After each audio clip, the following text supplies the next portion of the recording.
Thanks very much. Can you hear me okay? Up the back there. Thank you very much for the invite to come and speak with you today. I hope you all enjoyed your lunch. Some familiar faces here. It's nice to see.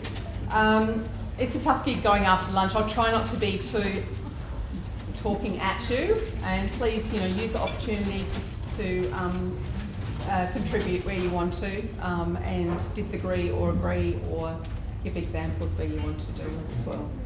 I just want to talk to you a little bit about myself first before I start. I'm a mum of 4 children. I've got 3 adult children, and I've got one who is, I hope and pray at this moment, hitting the send button on his research project for Year 12, because that's due at 2 o'clock. A bit risky coming here today. I'm not a foster carer. I've not been a foster carer or a kinship carer, but I have raised 2 children who were not my biological children from the age of 2 and 4. So I know something about bridging those worlds, and something about children who've experienced early adversity from my personal experience.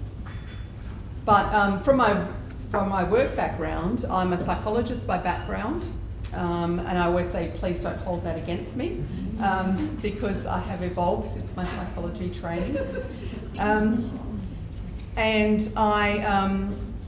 My background is that I was a senior clinical psych on 2 statewide programs for children with serious and significant mental health issues and challenging behaviour. And for those children who weren't able to access school because of their behaviour or their mental health issues, and many of those children were living in foster and residential homes, particularly residential care homes. This was a few years ago where we had a lot more larger residential care units. And so I became interested in why some of our evidence-based psychology interventions weren't particularly helpful for these kids. I wanted to know what was different for these kids. And so that set me on a bit of a journey that brings me kind of here today, really. So I was fortunate enough to win a scholarship to do a PhD, which is basically like an apprenticeship in research. And during that PhD, I was really interested in hearing how different professional groups made sense of behaviour. And so I was able to interview foster carers, residential care workers, teachers, child protection workers, child mental health professionals about how they understood challenging behaviour. And it was really interesting how different those accounts were. And my PhD was basically like, what are the implications of that for children who are stuck in the middle of all these different viewpoints and these different systems? And so then I was able to work at the Australian Centre for Child Protection as a research fellow for a number of years, something like 7 years. And during that time I was really interested in, once again, kind of trying to cross across disciplines and boundaries. And so I was really interested in pulling together the research on brain development and trauma. So all the neuropsychological stuff around structure and function of the brain in response to trauma and early adversity. What does that mean for children? Also looking at the clinical child psychology literature around clinical disorders of childhood that are associated with behaviour issues. What's different for these kids? Kids with the labels of autism, ADHD, oppositional defiant, conduct disorder and so on, fetal alcohol spectrum disorder and so on. And also, I think, which was a really important area to look at, I looked at the influences of prenatal exposure to substances, but particularly alcohol, and because I have a real interest in fetal alcohol spectrum disorder. So during my work as a research fellow, I pulled all that stuff together, and I really was interested in cutting through what are the common things, what are the common lessons learned, what's different for kids. And that's where this idea of developmental differences came up, and how does that relate to their behaviour. So what do we have to do differently for these young people? Yeah, and so now I do a range of different things. I'm working in Emerging Minds to write some content about child mental health, but I also do some consulting on high stakes behaviours, things like that. Okay, so I was asked to, as Fiona said, I'm on the board for Connecting Fostering Kinship Carers. I was asked here today to talk about this book, some of the key messages from this book, which was written for foster carers. So I'm happy to do that, but I'd also like to have an opportunity to reflect on why you, as kinship and foster carers, are really important to a child's life. What is it that you do that's important, and really highlight the role that you have as a translator or an interpreter of children's behaviour. We're going to talk about some of the key questions to think about when you want to start considering, you've got a behaviour problem that you want to address. Where do you start? And then also some of the four main reasons for children not meeting our behavioural expectations.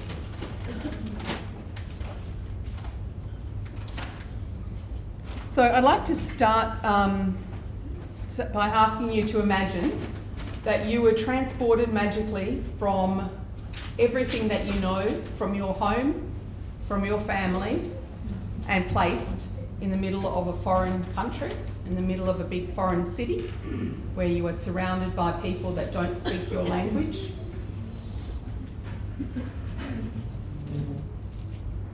What does that feel like? How would you go about getting yourself understood? And how could you go about being understood? Google Translate, isn't it? Can you just turn to your neighbour maybe and have a think about that? What actually would help you in that situation? Say you've transplanted into the middle of Tokyo and you want to make yourself understood. What do you need? Just a minute or two.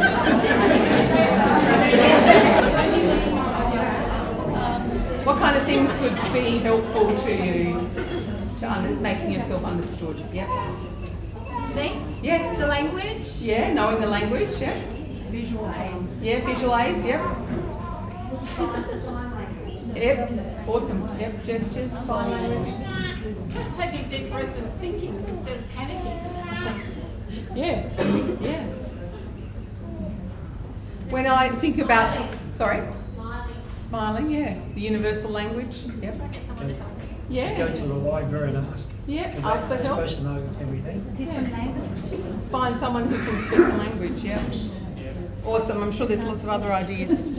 So for me, what's always helped is if I'm in a foreign city and I want to find my way around, just having that one person who's willing to stop and try and make sense of what I'm saying and taking the time to really understand what I'm about and what I'm trying to communicate. And so I would say that for children who are taken from their family for all the right reasons and placed in another family, no matter how loving and caring, no matter how stable, and no matter how secure, and even no matter how familiar it is to them, to some degree if it's their family, or their extended family, it's still a major culture shock for kids. And we mustn't lose sight of the fact that they don't speak the language of their new family. And that sometimes we have to really unpack that very, very explicitly for kids. And that you as caregivers have a massive role to play in translating for the child from their old world into their new world, and making sense of what's going on for them.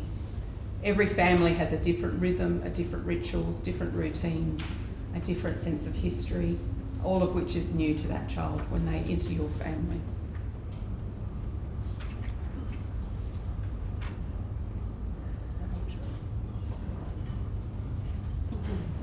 So, let's go to behaviour. So I would like you to think about perhaps a behaviour that you're currently dealing with, a behaviour that has caused you a lot of grief in the past, or a behaviour that you've heard about. Okay, something that's common, something that you're grappling with at the moment.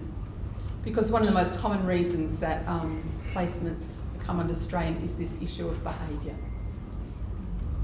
And our the struggles we have in interpreting that behaviour. So can you please just think of something, and because I think it'll be a lot more useful to go through these slides rather than me just talking at you, if you have an idea in your mind about what an example of a behaviour that's caused you a bit of grief. So when I'm dealing with behaviour issues or supporting families with behaviour issues, there are kind of 3 guiding questions that I will look at, and they help kind of frame the approach that we might take.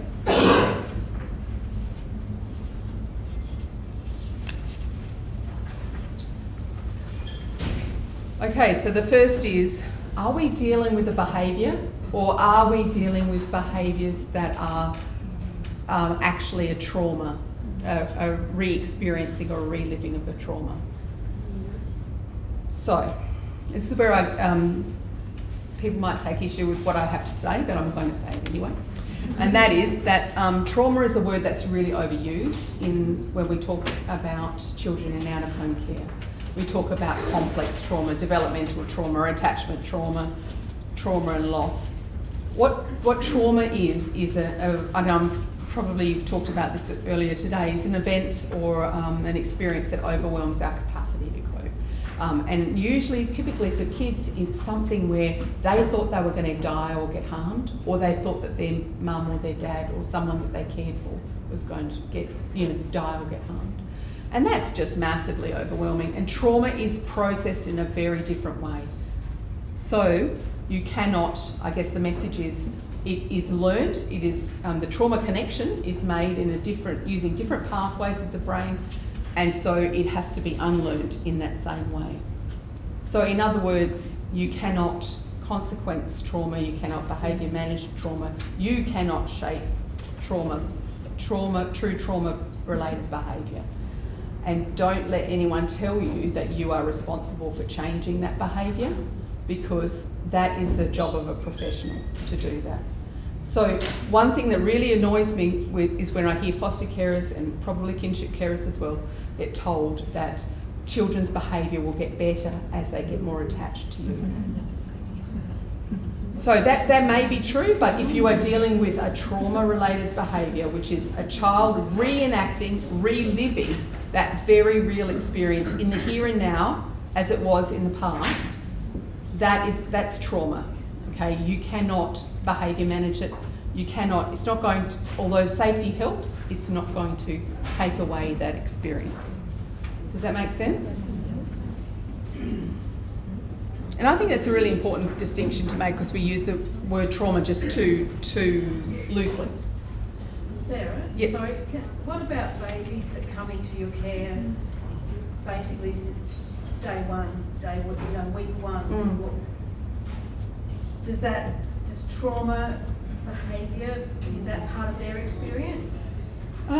Well, I think trauma is, if you define trauma as an overwhelming experience, then I think arguably yes, but experience of trauma will not include kind of visions, sights, sounds. It will be more kind of somatic, like in the body. So they might have this kind of feeling where they just call, like some kids describe it, like they're just calling out but no one's coming. It's kind of, but it's a body experience, depending on how young the child is, But the experience of being neglected is traumatic for a child. There's no doubt about it. Does that answer your question? Yeah. We can talk about it a little bit more later if you like. Can I just ask the question right at the beginning here? Because one of the biggest issues I have about my grandson and how we're treated, he has disabilities. So he, at the moment, he's being treated by as having trauma because they see the behaviour. Now I know he has trauma, and that's obvious to me as well, but he does have autism, the sensory problems, Yes. all those sorts of things, plus the other bits and pieces. And also the school that we were going to too. They saw the behaviours and said he suffers from trauma. My thing is, let's have a look at the disability first. Let's help him with his disabilities, with whatever they may be, sensory or whatever. Then we look at the behaviours. Because as far as I can see it, as his nanny, we're not going to fix those behaviours if those disabilities are not differences are not taken care of. Yeah. And I've had a massive difficulty with DCP understanding how I see him as a little person. He's got lots of things. And I've also said to DCP that I can imagine that just about every child that comes through their front door must have some sort of trauma, otherwise you can't imagine them being there. So I think they've focused on the trauma, and he's got behavioural issues, we need to fix that. But not acknowledging the fact that he has disabilities that are well documented and actually been assessed by a psychiatric, so paediatric psychiatrist, and, you know, so many professionals, and yet they're telling me that he has trauma and he has behaviour, we'll go there. And I think, how can you do that? No. Well, I think we need to get a little bit more sophisticated in our understanding. I think that the conversation about trauma has been either one or the other. It's trauma or no trauma. I think we just need to get a little bit more sophisticated in joining up those, because most of the children that come into care have not just got trauma, they may have had prenatal, you know, they've got a whole range of influences, many of which we'll never know about. So that's why I'm focused on very much what's different for these young people and meeting them where they're at. And hopefully something I'll talk about a little bit later on will make a bit more sense. I don't know if it'll help, but hopefully it'll resonate with what you've just said. That was one of my biggest questions for today, so thanks for that. Okay, well, we can talk after if you like as well. So yeah, trauma, safety is necessary but not sufficient. We can't manage it in the same way. And there are very good evidence-based therapies like EMDR, trauma-focused therapy, that can be done by psychologists and other people that are trained in that specific therapy that are useful and evidence-based. Okay, so that's the first question. Are you dealing with behaviour or are you dealing with a trauma reenactment? Secondly, are you dealing with a rule or an expectation? Please just have a quick chat. What do you make? What does a rule or an expectation mean to you in terms of behaviour? Just have a little quick chat and come back from there.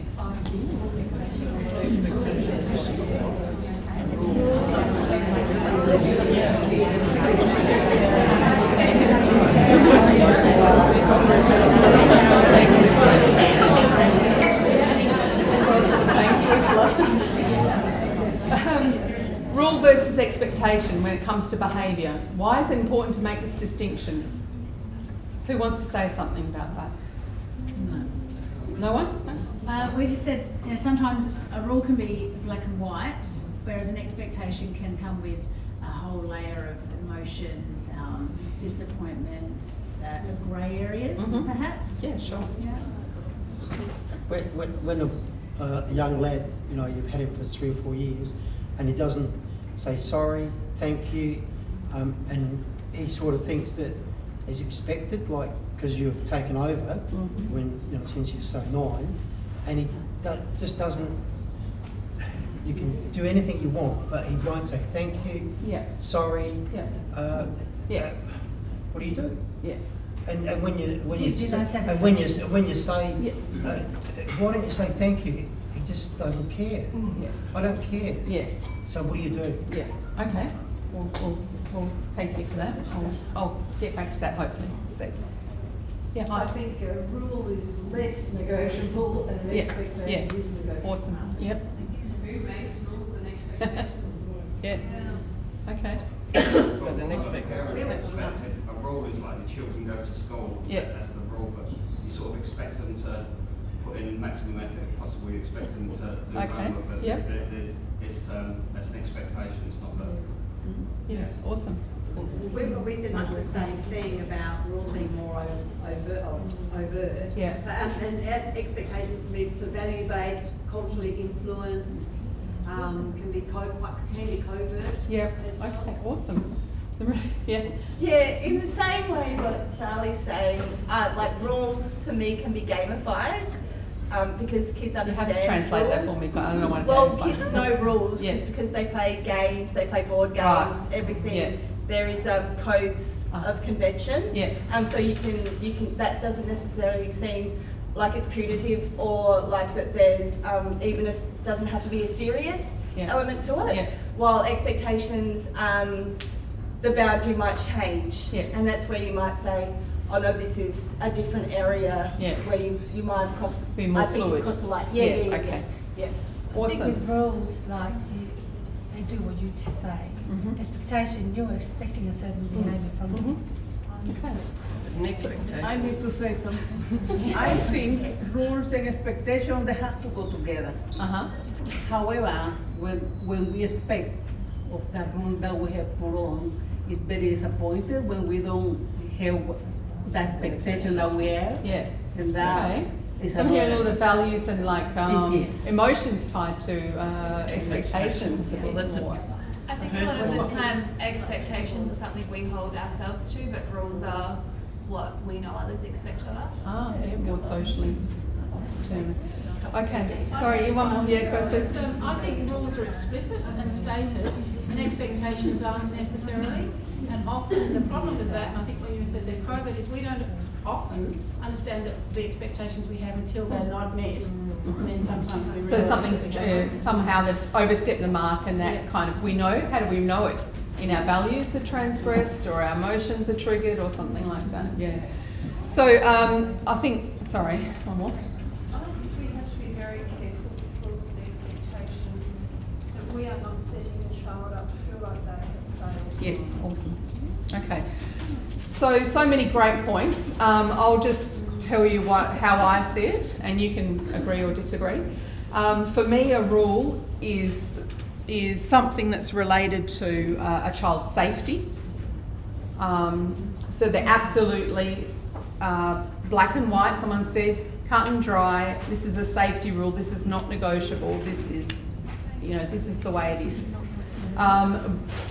And so we should have a very few of those in a household, because the more you have, the more chance there is for a child to fail. So I think I find it a useful distinction.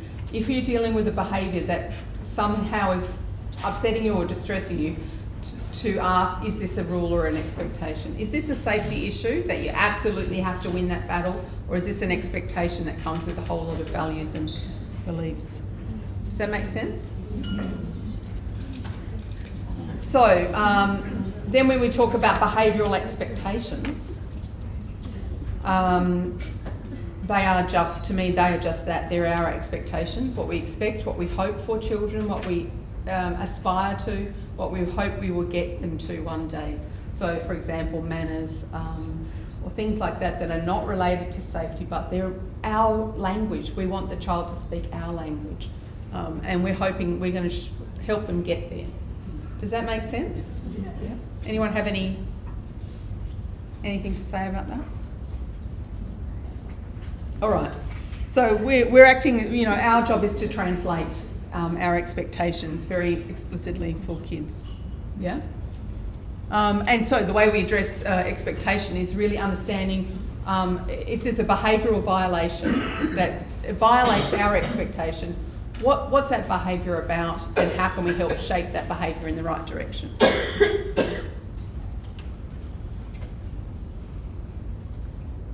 Okay, so that brings us to, remember I said at the beginning that I'd done all this work integrating different bodies of literature around what's different for children who've experienced early adversity. And this is really basically a simple version of that. So we've called them developmental differences, for want of a better term.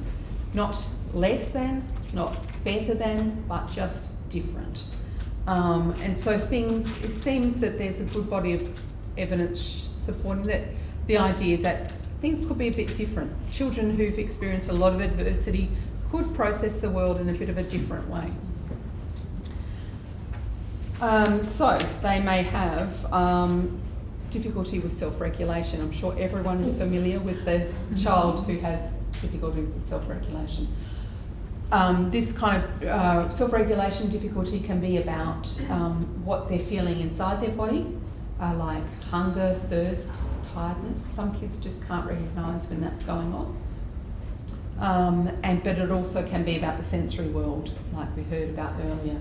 So children can become very dysregulated by sensory world, in the lights, background noise and so on, if you've got a child that's vulnerable in that way. They can have differences in the way they experience strong emotions, and they can invest a lot of energy in avoiding any possibility of feeling afraid or feeling ashamed. So they kind of invest so there's a lot of avoidance that goes around any possibility of being embarrassed or being afraid. And we hear a lot about that hyper arousal in relation to trauma as well. Their capacity to understand how relationship works is a little bit different. So based on their early experiences, they have an idea about what's comfortable in terms of closeness. And you will know straight away if you've overstepped that mark one way or another. And then they also can have differences in the way they process information in the world, like memory problems, executive functioning issues, and also language difficulties are extremely common and very often go undetected.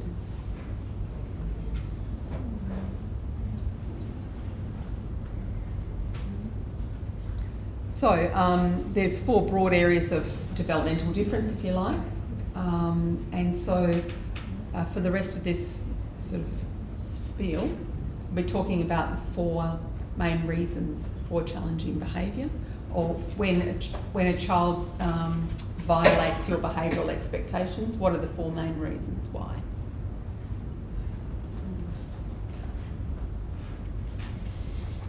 Okay, firstly, self-regulation. Everyone's familiar with a child who is overly dramatic, has a lot of difficulty calming, but it can also be the opposite, where they have a lot of difficulty expressing emotions and recognising emotions in their body, or recognising hunger and thirst. Children who've experienced prenatal alcohol exposure to a degree that's given them the label of fetal alcohol spectrum disorder have a lot of difficulty in recognising when they're thirsty or they're hungry. They have disrupted sleep rhythms and so on. So there's a lot of disruption to their internal regulation. But also the sensory world, as we've heard before as well. Children can be very sensitive to the sensory world, so they have difficulty in regulating all this information that's coming in to their bodies at any one time. And that can make them either very sleepy or can make them hyperactive, depending on the child and depending on their sensory profile. And we talk about that a lot more in the book that Fiona showed you. We talk about how to work out what your child's sensory profile is, and also how to build in activities throughout the day to keep them regulated in their sensory world. So their behaviour is giving you the message, I'm overwhelmed. I think most people are familiar with this, and I don't know how to bring myself back to a calm state.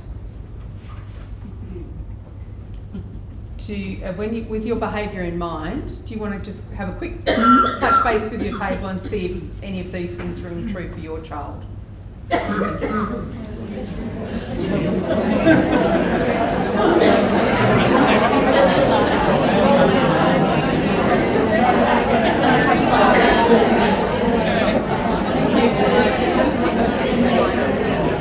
Okay, so hopefully that some of that rang true for some of you.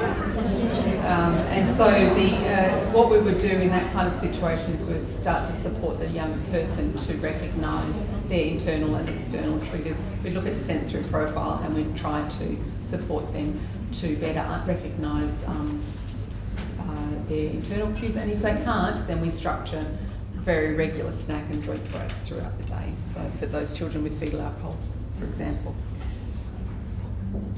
Okay.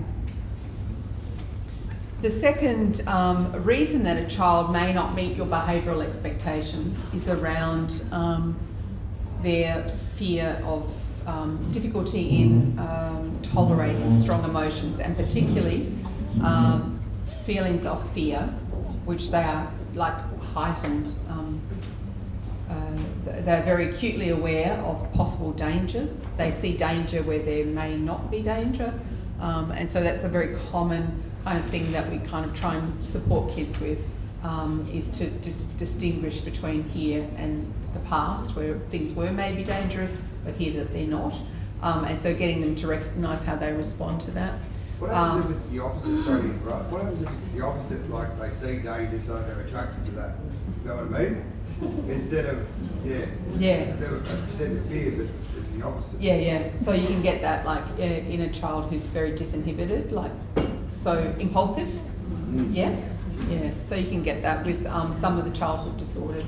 Sometimes that can be about sensation seeking. So it's actually seeking out that hyper stimulation. So so you can unpack that a bit about.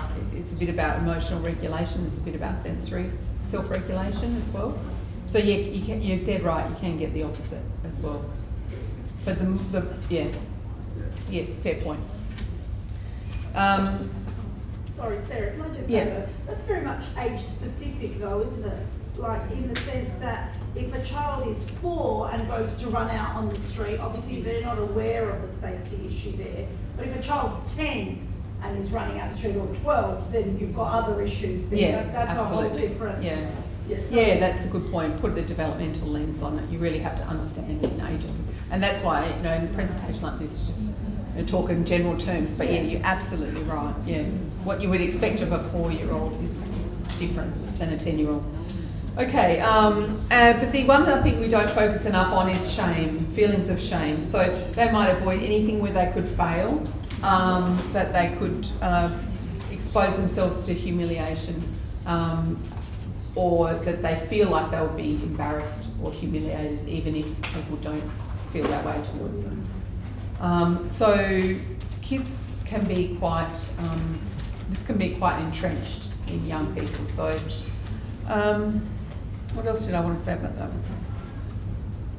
Yeah, so we try and help them to tolerate these emotions of feeling afraid and make a distinction between here and now and in the past, and feelings of shame, and just start to help them to try and name that, because often they don't even have a label for it.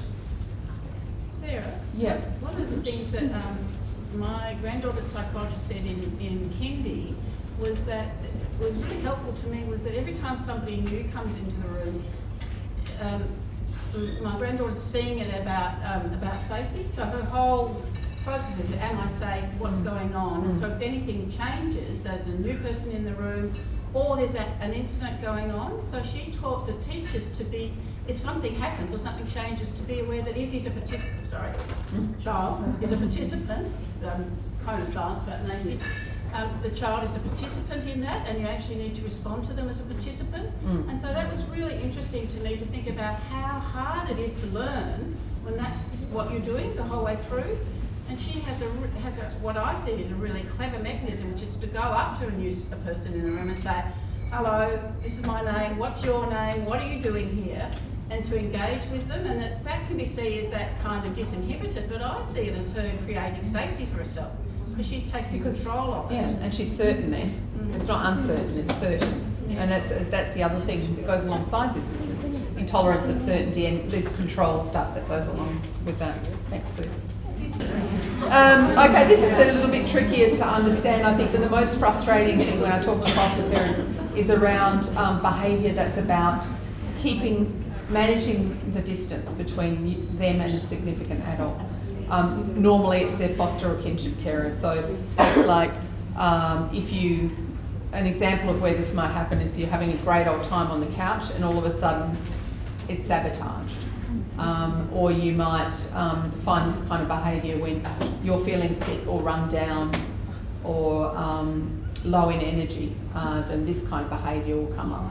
So it's kind of about, for the child, based on the child's early experience of managing, how to manage relationships. So for some reason, a child might have learned that for an adult to tolerate them, they need to be very quiet and not demanding. Or for an adult to tolerate them, they need to, for an adult to respond to them, they need to make a big drama. It needs to be like 110% demanding and so on. So you can get these kind of extremes. But it's the most frustrating thing for foster carers because, I mostly talk to foster carers, but foster and kinship carers, because it's kind of seen as like we're having a great time and then all of a sudden she does this, you know, so it's, yeah. But Sarah, you know what you were saying about things being quiet. Do you think there are times for some children that's really scary? Yeah. Because that's that walking on eggshells, isn't it? Yes. If things are chaotic, then that's what that's their day-to-day reality. Yeah. It's when it goes quiet that they really need to worry. Yeah, when you're close and everything's calm, that's a really strange feeling for some children. Yeah, great point. So hopefully that one makes a bit more sense. The message of the behaviour, when they violate this behavioural expectation, the behaviour that goes along with this is telling you, I need you right here, I'm anxious, or I need you to back off. This is uncomfortable for me. And so we try and teach, support the child and the parent to understand what's going on for their relationship, and to be able to signal in a safe way when they need a bit of space. Yeah. Okay. And finally, this is where we get to perhaps to answer a little bit of your question around difficulties that children can have that are often invisible in the way that they process information in the world. So that children, it's very common for children to have difficulties with short-term memory, working memory, and what we call executive functioning, which is basically just the smooth, coordinated working of the brain. But what that means for kids is that they can have trouble planning and organising. Remembering and keeping track, getting started on a task, finishing up a task, not transitioning to another task. And this was the thing that came out very strongly when about in 2013 I did a survey of foster carers about what behaviours they were most concerned about. And there was sexual behaviour, and then there was more personal boundaries, but this was the big one in terms of it's so difficult to help them to get organised and to plan their days. So that's a real challenge. And also that often children can have language issues. They can speak very well, they can speak a lot, but underlying that, they don't really understand a lot of what's going on. And people find that really hard to wrap their head around, that you've got a very talkative child who at the same time has a really significant difficulty in understanding what's going on. That's where if you've got a difficulty, you've got delayed or you're missing some skills of cognitive processing, like you've got an intellectual disability or some other disability, that's where this kind of behaviour speaks really loudly. And so the hallmark of this kind of, when you know that you're dealing with some sort of cognitive issue or language issue, is a child that has difficulty in unstructured situations, has difficulties in groups, keeping up with a group conversation, or has difficulty in transitioning from task to task, or getting you from moving the child from one activity to another. You need to put a lot of scaffolding and supports in those transitions. So can you just have a quick chat in your room, see if in your table, see if any of this makes sense to you, and then move on. So basically, what I'd like you to take away from today is: are you dealing with behaviour, or are you dealing with a trauma reenactment? Are you dealing with a rule, or are you dealing with an expectation? And what might be the message that your child's behaviour is sending you that you perhaps need to think about how you might interpret that. So all of that is to say, quite often when I talk about particularly cognitive difficulties, I get a lot of pushback about or contrary opinions around the importance of relationship. And now I'm not saying that your relationship with your child is not important. I think it's fundamental, it's foundational, it's critical. It is really very, very important. But there are also other things you can do. Okay, and so here we go. In terms of, from a psychology headset, these are the kind of things that we might do. So you can see that up the top we've got, do you have a strong relationship with the child, or you don't have a strong relationship? And we use this a lot with people who are in residential care. So a worker who doesn't have a relationship with a child should not be the person who's going in there having a chat about their behaviour. Okay, so a relationship is really central. And then down the side is, does this child have an experience of early adversity, or do they not have an experience of early adversity, or are they managing some kind of invisible difficulties as a result of early adversity?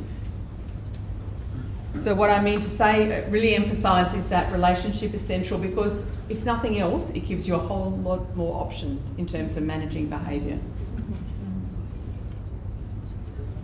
But when we're dealing with children with developmental difference, or who've experienced a range of early adversities, relationship is important, but also some of these strategies as well. Okay, so I think I've just gone through this. So are you dealing with trauma enactment or a behaviour? So can you actually behaviour manage it? Is this a rule that relates to safety, or is this a social expectation that's come from your values, or what you hope for the child, or where you want them to be, what you want them to do? And how do you interpret this behaviour? Are you interpreting it? Have you done the translation? And if so, can you support them to build an equal and opposite behaviour that serves the same purpose for them? So that's your kind of goal. Or with support, of course, not myself. So yes, this is a book that just unpacks the chapters a little bit more. We've got a chapter on early adversity, normal developmental milestones, what's normal and what are red flags in terms of child's development. Sorry, Sarah, is all that in your book? This is, yep. Is the book here to be bought? I don't think so.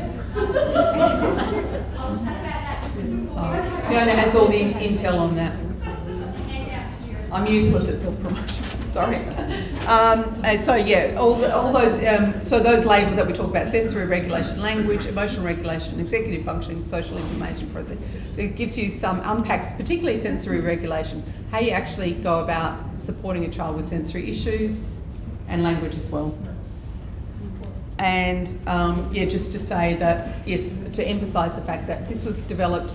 This book, it started with a project where we were writing some resources for foster carers, which are available on the Fostering Difference website, and that was developed with South Australian carers, but also some carers from the UK, and Jo Jarvis, who lives in South Australia, was central to that project. So just to acknowledge her. And that's it. Thank you.